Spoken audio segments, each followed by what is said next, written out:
Good morning and welcome to Sharper Iron. Spend the next hour with us studying the living and active Word of God, His two-edged sword of law and gospel, recorded for you in Holy Scripture, all about Jesus Christ, crucified, risen, and ascended for you. Thanks for tuning in this morning here on Worldwide KFUO. Christ for you, anytime, anywhere. I'm your host, Pastor Timothy Appel of Grace Lutheran Church in Smithville, Texas. Sharper Iron is underwritten by the Lutheran Church Extension Fund, where your investments help support the work of the Lutheran Church Missouri Synod. Visit lcef.org for more information. On this Thursday, March 31st, we're studying Luke chapter 20, verses 9 to 18. Jesus continues to teach during Holy Week, telling a parable about a vineyard owner and his tenants.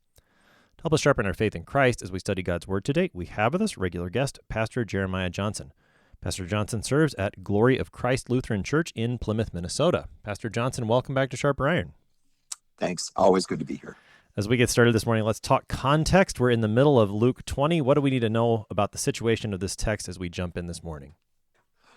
Right. You already mentioned the big thing that we are right in the middle of Holy Week, and this is like the one big day Jesus spends at the temple teaching. And of course, when we say the temple, we have to remember that it probably means temple more broadly, like not by the altar, but in the larger temple precincts where a lot of, actual public teaching went on. This wasn't that unusual.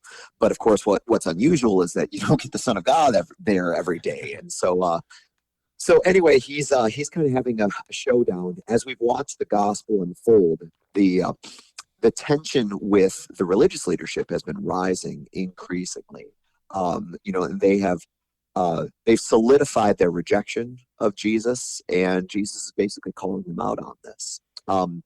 Probably really of particular note is this theme of authority, because he has just, the religious leaders have just asked Jesus, hey, basically, where do you get off? Who gives you the authority to do all these things? And it's interesting because I think it echoes, or I should say it corresponds nicely to John the Baptist. In fact, Jesus he brings up the whole subject of John the Baptist. And he points out, I think, something that he's going to use in this parable, that their rejection of John the Baptist as the greatest of the Old Testament prophets is really indicative of their rejection, not only of the work that God has given them to do as the shepherds of Israel, but ultimately, when the Son of God comes along right in front of them, they're going to reject his authority as well. In other words, as it went with John the Baptist, so it will be with Jesus as well. With the parable that we've got today, the ESV calls it the parable of the wicked tenants. And you've said that the context of authority is important. What do you think of the title for this parable? I like to think about this because sometimes our titles help us to get a feel for what the parable is going to be about ahead of time. Right. So what do you think of a title for this parable? Yeah, and sometimes the editors don't always pick the best titles either. So, we could call it also the parable of the spurned master.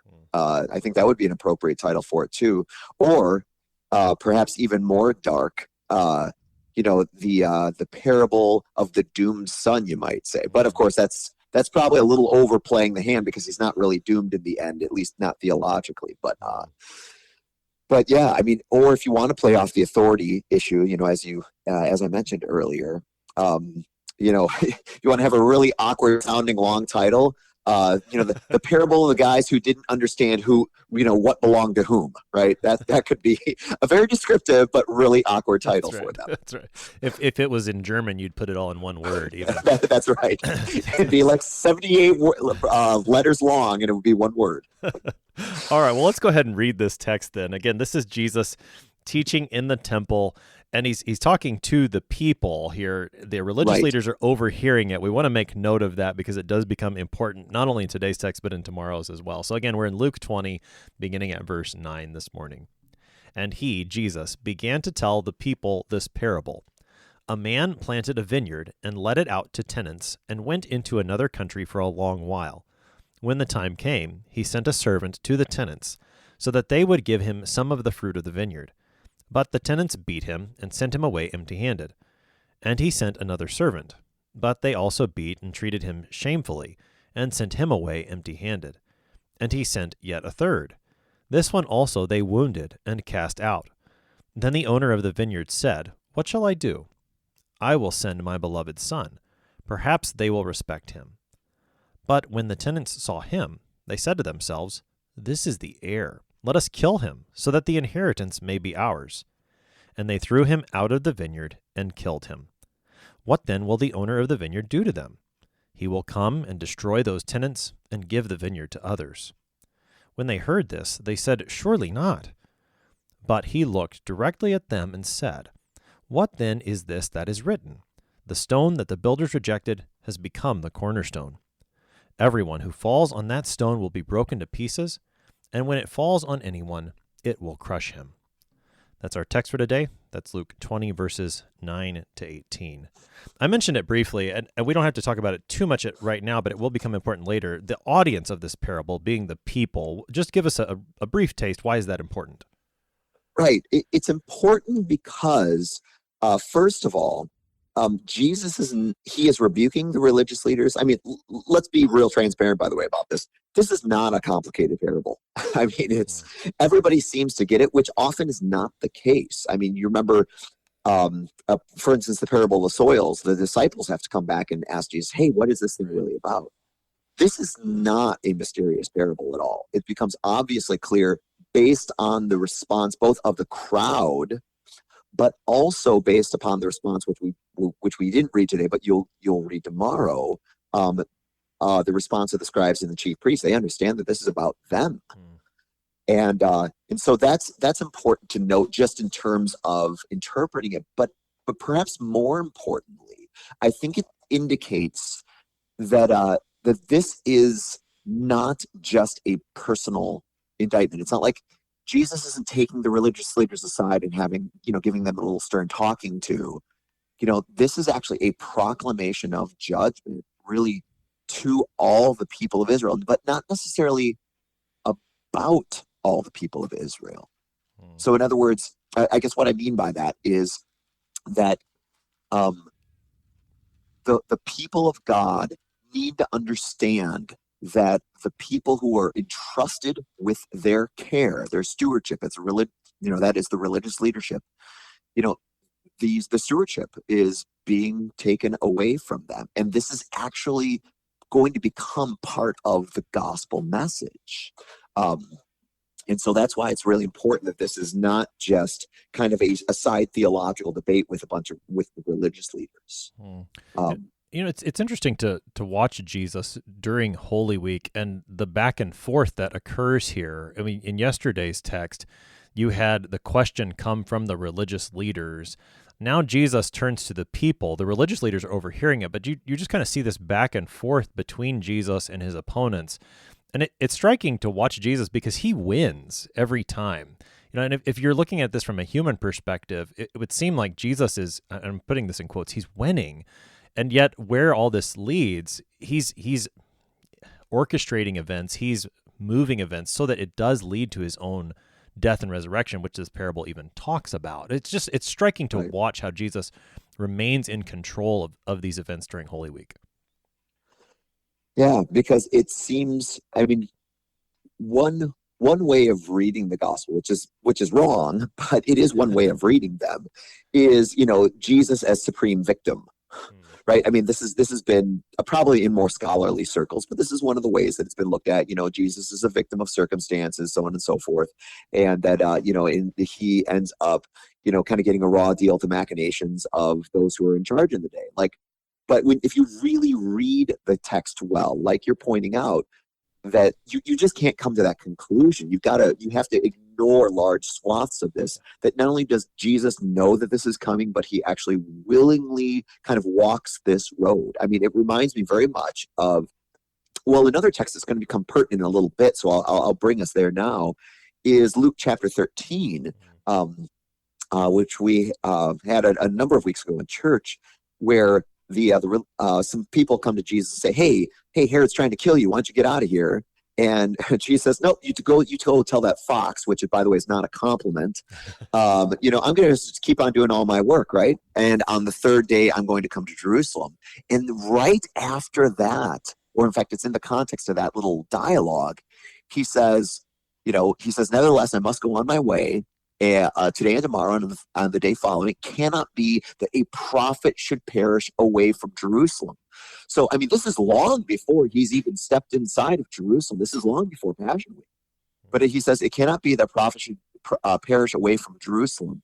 Oh, Jerusalem, Jerusalem, the city that kills the prophets and stones those who are sent to it. How often I would have gathered your children together as a hen gathers her brood under her wings, and you would not. Behold, your house is forsaken, and you will not see me until you say, blessed is he who comes in the name of the Lord, which ironically is exactly how they hail him as he comes into the city. But one of the things I want to point out about that text, though, is that Jesus, this demonstrates Jesus's awareness much earlier that Jerusalem and, of course, the leadership of Jerusalem, which is the religious leaders, they are characterized as being prophet killers, right? And that's exactly how they get described in this parable. So this is not like Jesus is saying something, that's going to be shocking. At least clearly Jesus already understands this. I guess that's what I'm getting at. Yeah. You mentioned earlier that this parable is pretty straightforward. So take us to the elements of this parable. We've got a master, got some tenants, we've got a vineyard. All of these details are important to pick up.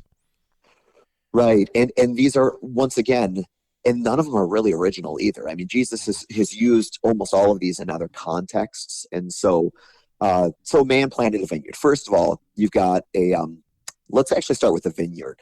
The vineyard is in the Old Testament oftentimes a metaphor for the people of Israel. A couple of good examples come to mind. Probably the most famous one is in Isaiah chapter 5, where Isaiah has this really, it's really a song, but it's a parable as well. I'm going to sing this song about my vineyard, and it tells the story about a man who planted a vineyard, and he did everything for it. Fertilized it and built a watchtower and the grape vats and the whole 9 yards. And what did it do? It produced bad grapes. It didn't do exactly what it was meant to do. And so what does he do? He tears down the hedge, and he basically lets his enemies run roughshod over it. He lets it be destroyed. And then he actually reveals, this isn't like, we're not left to fill in the blanks. He says, the vineyard is Israel, right? So we have the same metaphor being used in Jeremiah 2, and there's kind of a similar one being used in Psalm 80.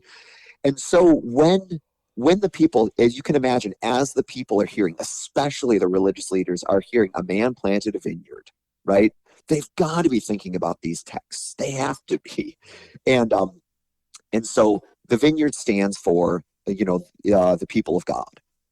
But now, of course, so the master then is, especially in this context here with, since he's got a son, you could say he's generally God, or perhaps more specifically the Father.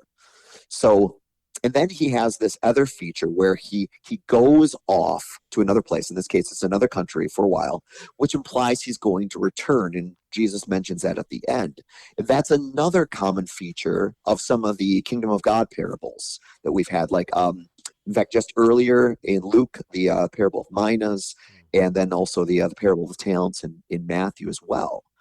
And so my point is that these are all well-known features that Jesus is using. So even if to us, perhaps as 20th century, people, especially if we don't know our Bibles real well, some of this stuff may sound really original. It's not, which is one of the reasons why we can say with confidence that the people understand this. This is not a mysterious parable. What about then so we've got the master being God. Now it's interesting with this one, you've got the master sending his son. This delay of where the master is. In other parables, that's the time between Jesus' ascension and his second coming. Here we seem to be talking more in Old Testament terms in terms of the time that's being described. So maybe it's a similar image, but maybe a different use of that image here. Although maybe there's probably, and we can talk about this toward the end when we get to application, but there may be something to that for us today as we wait for the appearing of the Son of Man on the last day. I don't, Right. we can talk about that. What about the tenants that are the ones that are raising the crops here, and then the servants that get sent? How do those factor in? Right. So the tenants are the religious leadership of Israel. Now, it obviously it has direct impact on or direct application to the present ones, but I think you could easily make the argument more broadly, that it's any of those who have been entrusted. If you remember, the Old Testament kings of Israel were called shepherds. The leadership were often referred to in these very much kind of caretaking, shepherding, farming sort of roles. In other words, they are charged with the stewardship of the people of God. I'm trying to remember which minor prophet it is, but one of them talks about how I want to say it's Amos. Talks about the kings and the higher ups basically, pushing and shoving the sheep out of the way, and muddying their waters and all that, right? And so, is it Amos? Do you remember? I think. Well, I it's mean, it Amos. sounds like something that Amos would say. I think Ezekiel uses a similar image too. I think, I think you're right. But I think Amos does use. I think they might both use that image. Anyway, the point is that you'll find it in the Old Testament, and so the tenant farmers here, represent the religious leadership kind of across time, and that fits nicely with your observation, of course, that this seems to be more kind of an Old Testament, time period, more so than kind of a waiting for Jesus' second coming. But you're right; it has applications for both. I was going to make one more point about that, and I just lost my train of thought. I was doing so well. The servants. So you want to know about the servants, Yeah, though? let's talk about the servants. Yeah. So the servants, of course, are the prophets, and I think that's reinforced. Now, I don't think it's any particular prophet. I think they just generally represent the prophets. But I think that's reinforced further by that quote I made from Luke chapter 13 earlier. Jerusalem, Jerusalem, you who, stone the prophets and, kill the prophets and stone all those who are actually sent to it. And as we know from our Old Testament history, all the most faithful prophets are the ones who are not received. In fact, Jesus even points out, he says, you guys say that, oh, well, if we were back then, right, we wouldn't have rejected the prophets. And the truth is they would have. They would have thrown Jeremiah in the cistern. They would have rejected the word of Isaiah. They would have opposed all these messengers of God. And so that's exactly what all of these servants, these threefold servants, actually all represent. And I think you're right that we don't need to identify any prophets in particular for the three that are mentioned here. Although in the context of Jesus having just brought up John the Baptist, I think that it would be, and again, not that we should see him particularly, but we should recall what has happened to John in that context, right, since Jesus has just connected his ministry to John's. Right. Yeah. No, I would include him among what you might call the collective three. Yeah. So. Right. But because he's go ahead. There's no prophet has arisen who's greater than John, right? That's right. Yeah, yeah. So take us into the world of this parable, with the tenants being the ones doing the farming, the master owning it, the servants coming to get into the fruit. Help us to understand just the context in which Jesus tells this, so we can understand the mechanics of what happens with it. I mean, why is the owner getting mad that he's not getting fruit? How does all that work? Right. And maybe this will be obvious to people, but I served my first parish was largely in a farming community, and I think I realized or appreciated more that the way that tenant farming worked in the ancient the first century is not how it works today. I mean, oftentimes, it's pretty common, as probably most of your listeners know, that when you rent from a farmer, sometimes you can do some kind of a sharecropping arrangement where you get like a certain percentage of their profits, but most of the time you pay a flat fee, and essentially the harvest is yours as the farmers, because you've already paid the rental price for the ground, and then you just hope you have a good harvest. That is not how it worked in the ancient world, because what these guys are, these are not, they're called tenant farmers, but they're not like modern farm renters. And so under no circumstances should we understood that this crop somehow belongs to them or that they have a rightful claim to it. That's a really critical point, because it belongs to the master, and that's what's really critical. The vineyard and all of its crop rightly belonged to him, not to the farmers. The farmers were merely stewards. They were rewarded by the master, not from the vineyard itself, if that makes sense. And so, and I think one way you could put it, I think Jeff Gibbs made this observation, is that the tenant farmers are really unclear here on who the vineyard actually belongs to. That was your long title for the parable, right? I mean, that's one of the keys to this parable is that the tenants don't understand that the vineyard doesn't actually belong to them; it belongs to the owner, and that's then the reason for not giving the fruit and for mistreating the servants all the way to the son. It all goes back to rightly recognize who does the vineyard belong to, not the tenants, but to the master. Right, and that's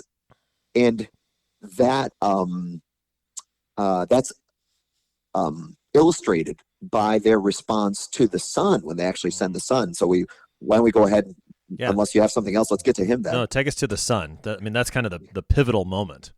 Right. So they send the son, and we'll talk about his authority here in a second. But he sends the son, and what do they say? I mean, it's really kind of an insane response. If we really sit down and think about it for more than 5 seconds, they say, "Hey, this guy's the heir. Let's kill him, and we'll take his inheritance." Right? Nobody ever got an inheritance by killing somebody else. I mean, these guys were never part of the chain of command, so to speak. They were never the next on the line of heirs. Like, well, if we just bump him off, right, then we'll get written into the. I mean, these guys are delusional. They're nuts. I mean, and so it seems foolhardy right from the get-go, but it does, I think, further illustrate that they are really fundamentally confused that this is not their vineyard, and they cannot make it belong to them no matter how hard they try. Even if they kill the heir, everybody knows who's listening to this, at least everybody who would understand, first century Jewish legal system and how things get passed along. Like, this will never be theirs, even if all the things which they try to accomplish come true. And so, just to jump ahead to the theological point is that, Israel still does not become theirs, even if they put Jesus to death. And then, of course, then when he rises, that further throws a wrench in the whole plan. But so go ahead. Well, I was to say, I mean, you talk about the foolishness of the tenants in this case, and I think rightly so. I mean, it does not make any sense in my mind, unless there's something I've missed. I just don't see it, that they would think that killing the heir puts them in line, unless they think they can somehow kill the heir and then kill the master. I mean, maybe something we're not getting, but it does seem utterly foolish that they would think this. But before we even talk about the foolishness of the tenants, what about this master and his line of thinking? Because we do get his line of thinking. He's sent 3 servants. They've been each treated shamefully and beaten and cast out, one after another. What about the thinking of the master in sending his beloved son? Perhaps they will respect him. Is that a reasonable expectation on his part, or is he almost comes off as naive? Right. No, I think actually that's a really good characterization of it. Perhaps maybe not naive, but maybe hopeful, but maybe naively hopeful. If there's a lack of logic on the farmer's part, there is at least a certain kind of hopeful optimism on the master's part, or maybe perhaps better stated, long suffering is probably a better word for it. Because if you think about it, I'm glad you brought this up, because this gets us back to that second issue of authority, right? These servants all come to the tenant farmers in the stead of the master. They come deputized with his authority. Like, so when they speak and they ask, they're acting on on the master's behalf. And clearly the farmers, thinking wrongly that this thing belongs to them, they fail to acknowledge the authority of the servants, and therefore they acknowledge the authority of the master. But I think all that becomes heightened then. That failure to acknowledge authority becomes heightened, of course, when he sends the Son himself. And of course, just to take a quick pause on this, you notice how he's, this Son, of course, we instantly think of Jesus, and rightfully so. He's described as my beloved Son, which is exactly how Jesus is described by the Father himself, right? At his own baptism. This is my beloved Son, right? And is it again at the Transfiguration? Does he say beloved there too? I believe so, yes. Yeah. And so it's abundantly clear that Jesus is obviously talking about himself here. I know that's probably not a shock to anybody, but even the words that he uses to describe the Son in the parable point to him. But you're right in that I think there's a certain, for the skeptics among us, which I mean, or perhaps you might say the cautious among us, it's almost like as we're watching all this, you want to say, no, don't do that. Don't send your Son. Didn't you see what they did to the servants? This isn't going to end well. It's like we're all like, it's like when you yell at your TV and tell people not to go in the room, right? Because you know what's on the other side. And we're all kind of doing the same thing as we read this parable. And we say, no, what are you going to do? This, the Son, he's going to get killed or something terrible is going to happen to him. But doesn't that fit perfectly with the entire mission of Jesus that we've seen as it's been unfolding? I mean, Jesus has told his disciples, what in Luke, like 5 or 6 times now about his own suffering and death. He's fully aware that this is exactly what's going to happen. And so it seems perfectly consistent, at least in my mind, that the master is sending the Son in hope that there will be some change of heart by the tenant farmers. And yet, if it's to be paired with the way that Jesus is revealing the Father's divine mission throughout the gospel, he knows what he's doing and he knows what's going to happen. That's right. Yeah, and I do think that is a wonderful picture of God's grace, that he is willing to send his Son. Right. We're gonna pick up more of that on the other side of the break. You're listening to Sharper Iron here on KFUO. We're talking Luke 20 with Pastor Jeremiah Johnson. We'll be right back. Please stick around.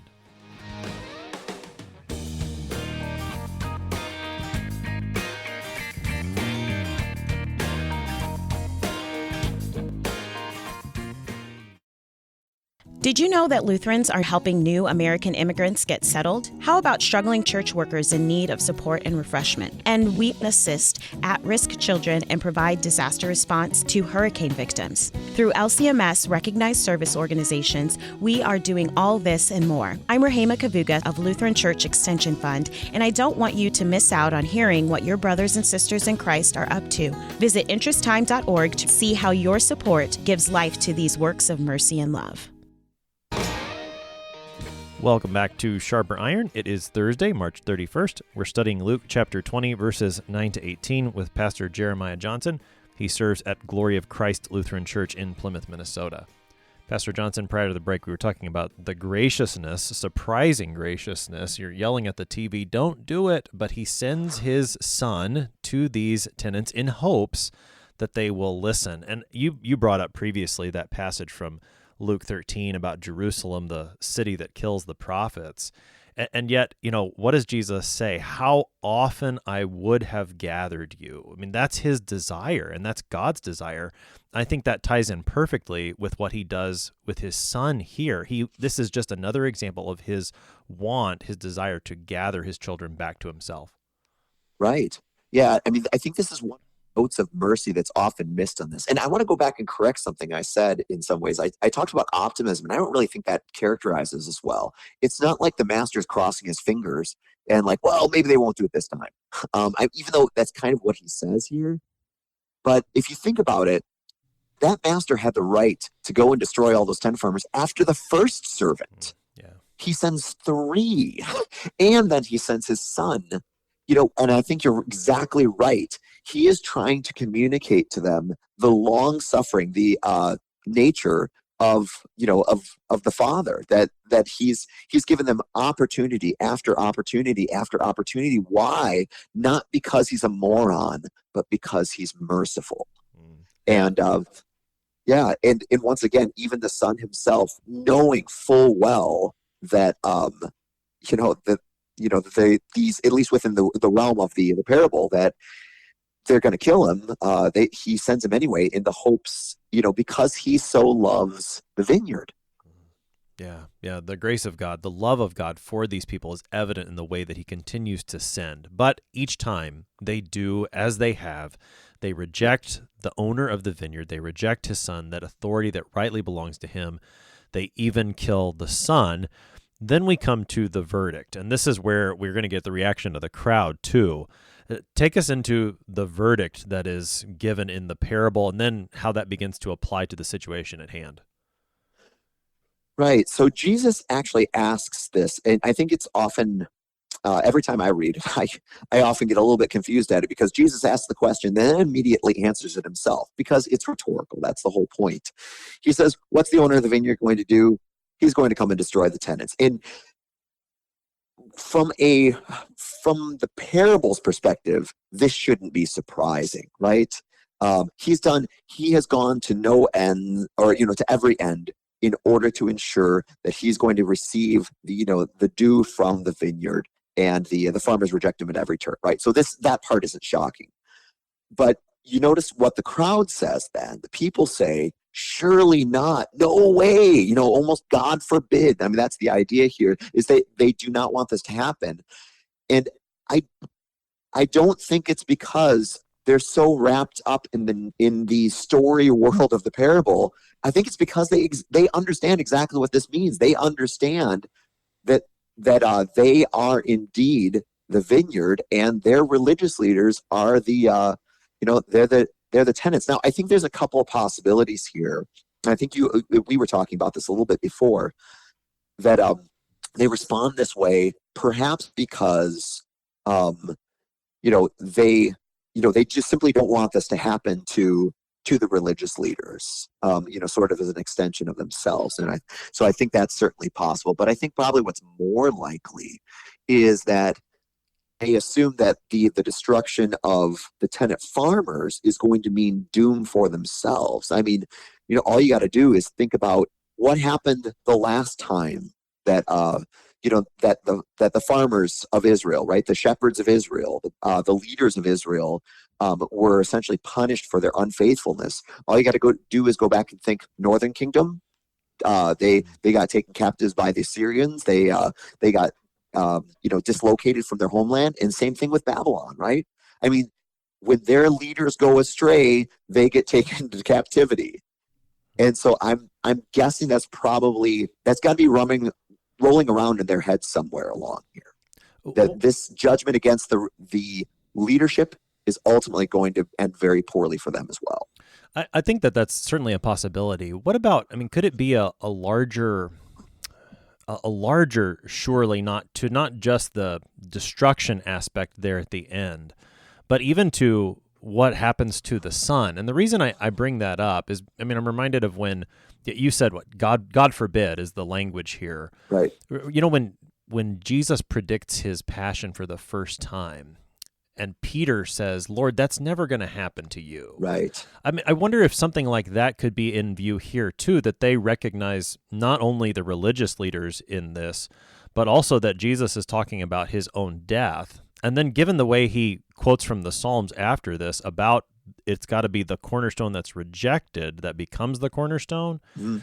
I wonder if maybe that there surely not is a broader to the parable as a whole, and not only the aspect of judgment. I don't know. Does that make sense? You don't have to agree. No, I think that's entirely possible too. I mean, I'm not sure.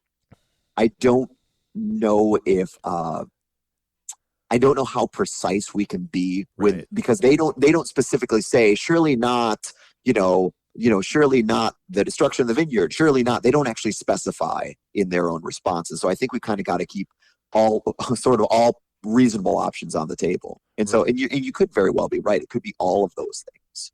Yeah, it is hard to know because they just exclaim that and they don't say why. But then Jesus Right. does continue, and I do think that this is very important. Jesus invites them to consider what's written. I believe it's from Psalm 118, if I'm not mistaken.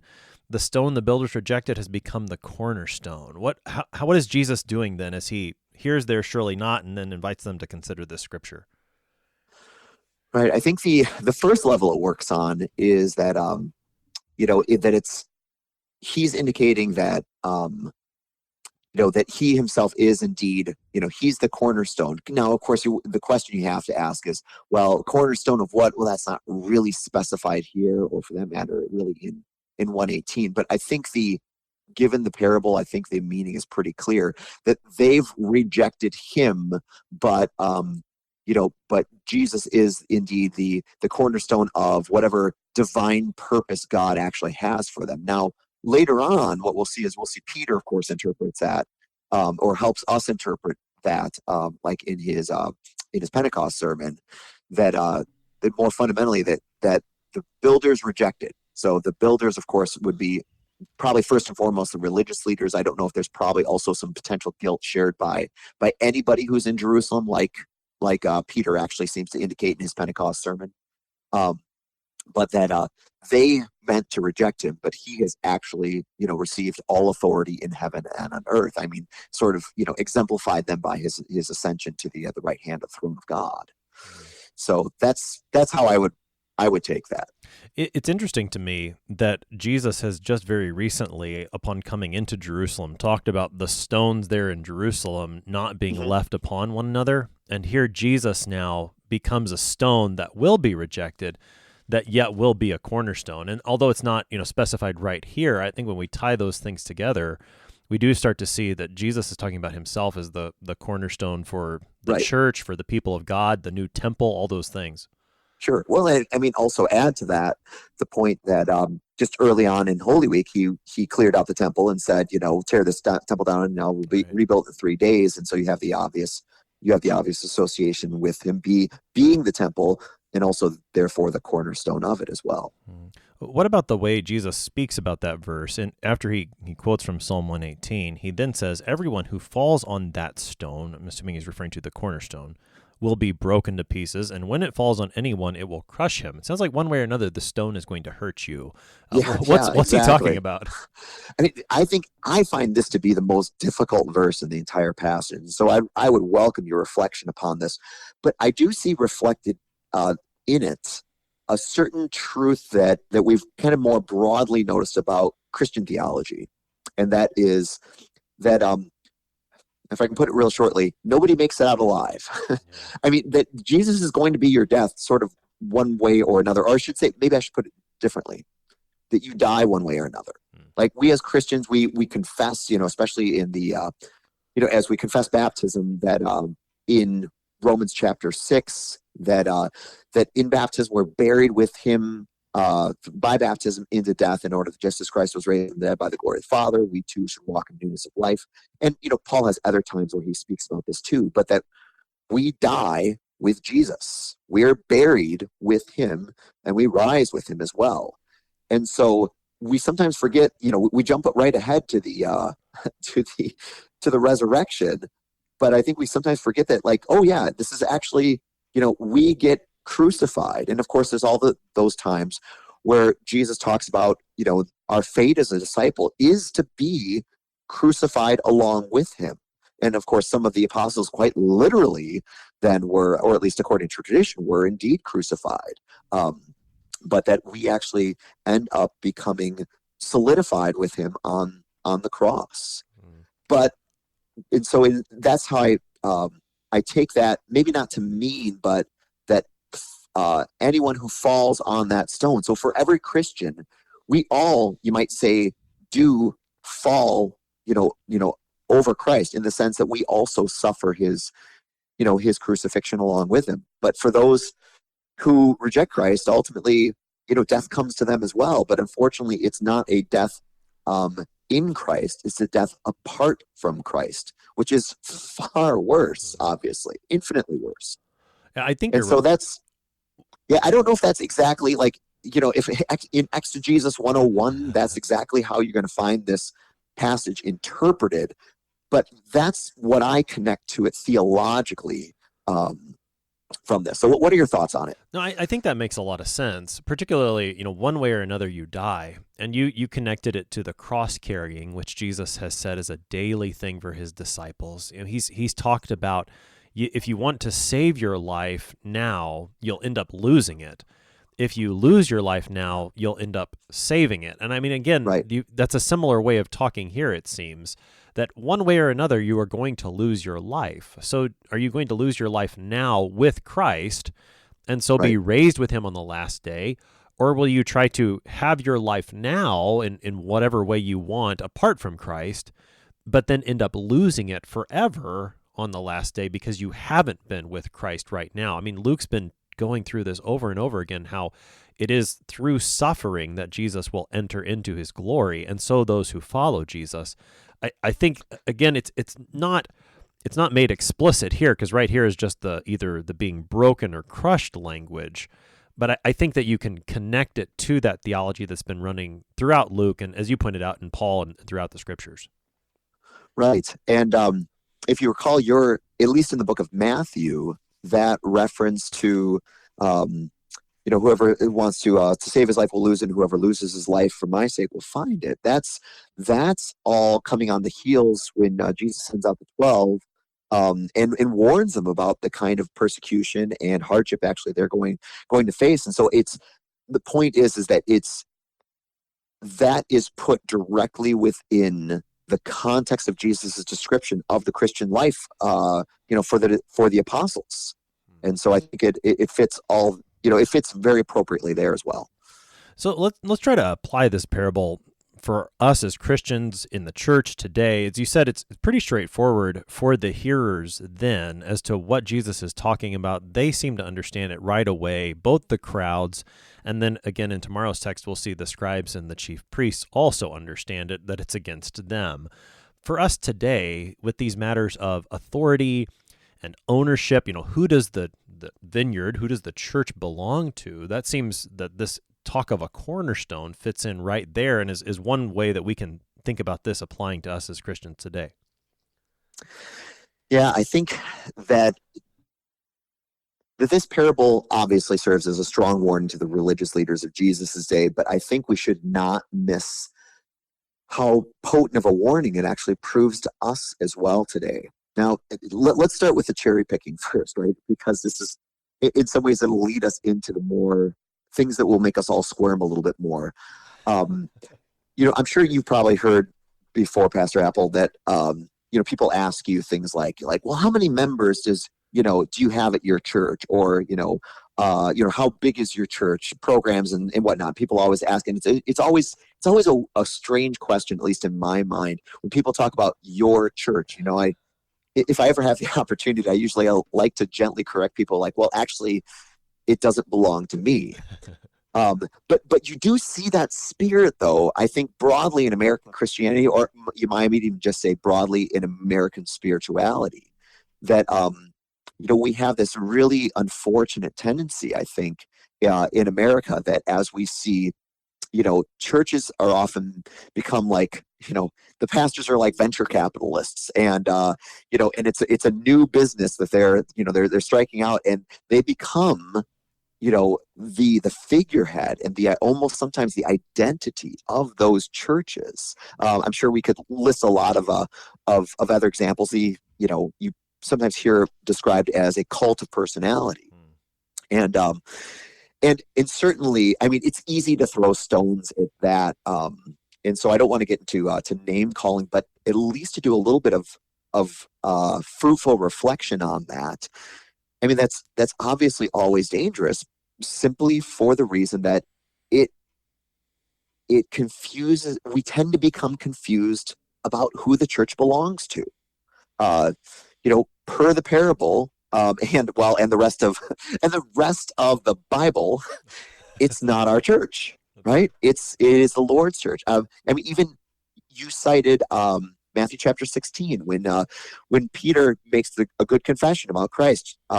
he says, you are Peter, and on this rock I will build my church. It's not Peter's church.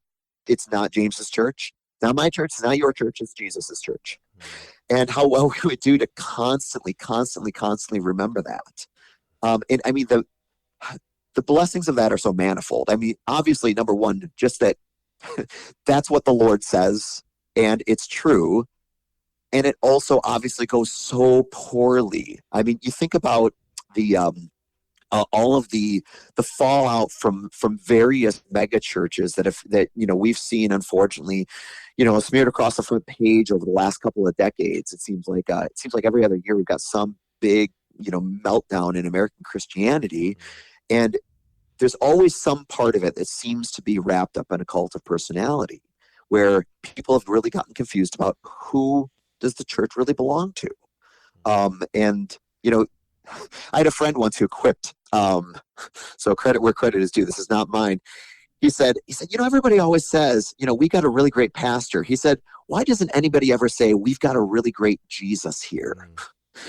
And I think that would go a long way to really testifying the fact that, it's wonderful to have a pastor you like and you resonate with and all that other good stuff. That's fine. There's nothing wrong with that.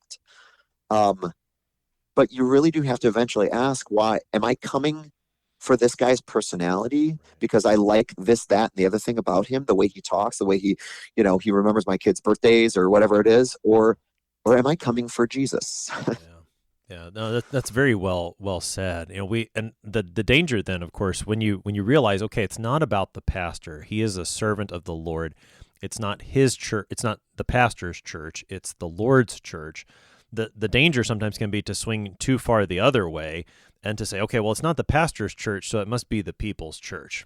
Sometimes I'll do this particularly in youth confirmation classes. I'll ask, when we're talking about the third article of the creed in the church, I'll say, okay, who's in charge of the church? Is it the pastor or the congregation? And sometimes they'll fall for it and they'll answer one and I'll say no, and then they'll answer the other and they'll say no, I'll say no, and they'll wait, what? But it is a temptation to go to either side. Okay, it's not the pastor church, it must be the congregations. Right. Well, no, it's Christ's church, and both pastor and people follow him. Right. I mean, I'm sure you and I can both regale the listeners with stories about the rogue board of elders who, by the way, not a personal story, just for the record, but the rogue board of elders who tells the pastor, well, hey, you work for me or you work for us, right? Well, no, actually, the pastor doesn't work for the elders. He actually works for Jesus. But you're right. It's very easy, especially I think with our long history here in America of such staunch congregationalism, where either we're in charge or the pastor's in charge. We at least can sort of give everybody the benefit of the doubt, because we at least have to acknowledge this is kind of a weird thing, because there is no other institution, there is no other entity in our lives, where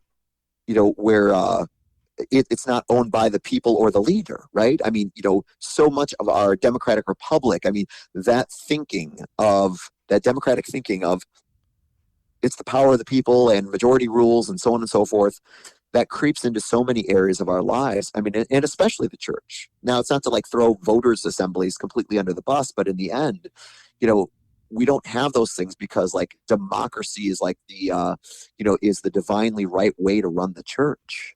Any more than the archbishop is the king of the church either. So. I mean, with both of those sides in mind, then, that sometimes it might be the pastor who abuses the authority given to him, or it might be a congregation that abuses the authority, or some combination thereof. How does this parable serve as a warning to those who have that authority within the church, clergy, voters, elders, whoever they may be? Right. How does this parable serve as a warning to us? Yeah, I think it reminds us that we always sort of need to have our radar up and be constantly reminding and reminded of the reality that we all, as individual Christians and collectively as a church, we belong to Christ. I mean, he's the, he is not only our king, but we are also, we are also his servants. And I mean, if I could put it so bluntly, we are his property. Not in the sense that, in a demeaning way, but that he owns us. And that's actually one of the best things you could possibly imagine, because if Jesus doesn't own you, then you'll be owned by everything else. But I think it just has to be part of the regular, kind of the regular discourse of the church, that we constantly remind one another and are reminded of the fact that that we do not treat each other as as our own personal belongings. I mean, especially for pastors, we might do well almost every week to say, hey, I know that you don't belong to me. Your care has been entrusted to me by Jesus. I'm answerable to him. And I think also the parish would actually do really well to hear that too. Yeah. So, and then, the strong warning on top of that is that when we fall into that mindset, whether pastor or people, of thinking it belongs to us, the Lord is not afraid to remove us from those positions either. Right. I mean, that is certainly a law warning from this parable, one that we would do well to remember, that the Lord's vineyard will survive. It's got Christ as the cornerstone, and those are the two metaphors Jesus uses. I don't know that we're mixing them. We need to keep that in mind. It's not about us. If we start to idolize ourselves, we run into trouble. Christ alone is the cornerstone. We got about 3 minutes here, Pastor Johnson. Help us to wrap things up. Give us, even in the midst of this warning, give us the good news from this parable. Yeah, let me do that with a quick anecdote. And we'll get to the good stuff, but we got to go through the bad stuff first. As a young pastor, a number of years ago, I remember coming back from some really discouraging, voters assembly. I can't remember what it was, but I remember kind of despairing of the church and saying, oh, we're not going to meet budget. Things are falling apart. We're not bringing enough new members in, and so on and so forth. And I remember thinking to myself, if I could just do X, Y, and Z. I can't even remember what I was thinking of, but I distinctly remember thinking, if I could just be, more, engaging in the community, and I'm making a list of all the things in my head of the things that I should have been doing, and ultimately I realized that, we're so used to taking undue credit for successes. I think sometimes we also miss the fact that we act like the church is ours even in our failures. That I really thought, the church is dying because I'm failing to do all these other things. Now, don't get me wrong. There are times where, dereliction of duty is a real thing. But I really thought that, well, if I could just do X, Y, and Z, I could make the church succeed, which is just as bad as the guy who says, well, since I've done X, Y, and Z, now the church is succeeding. And I eventually came out of it on the other side saying, no, this is actually the Lord's church, and I'm given to do one thing, and that is to be faithful with everything I have and am. And in the end, it is the Lord's to grow. And just like St. Paul says, I planted, Apollos watered, but God gives the growth. And in the end, I cannot take the final blame or the credit for either of those things. And so we simply say, God, be merciful to me, a servant of the church.